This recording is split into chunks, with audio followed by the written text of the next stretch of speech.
This is the story about the time I was sexually harassed for months and then fired, but then stay tuned to the end for the even more infuriating twist. This one might need to be a two-parter. This was back in the early 2000s. I was a food and beverage manager at a hotel, and my boss was hired a few weeks after I was hired. So after our first week of working together, on a Friday, we went out for a let's get to know each other drink because we're going to be working closely together. Now, in a loud bar on a Friday night, you need to be relatively close to the person that you are talking to so that you can hear each other. Now, this boss was, he was pretty close. That wasn't the problem. The putting the hand on my knee, that was something I had a problem with. But I did nothing about this, and I said nothing about this, and I continued to never say anything about this. Now, growing up in the 90s, we got a lot of examples of what female empowerment could look like.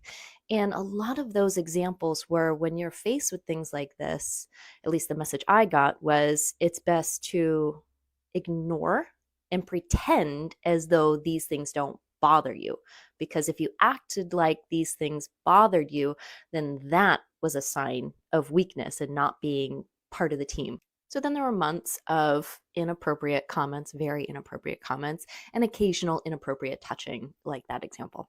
Now, we had a male employee that we had gotten complaints about. So we followed the HR protocol: verbal warning, written warning, and then they were still getting complaints about this guy not doing his work or maybe pocketing tips because they shared tips. And at this point, it's like, okay, we followed this protocol. It's time to let this guy go. Now, my inept boss let it slip to somebody that we were going to be letting this person go the next day. So instead of proceeding with the firing, I was instead pulled into HR's office, where they told me that this male employee went to them and said, I know that they are going to be firing me. And the reason they're going to be firing me is because they know that they have been having an affair. And the reason he said he knew that was because that Friday night at that bar months ago, he said he saw us kissing. And that very much did not happen.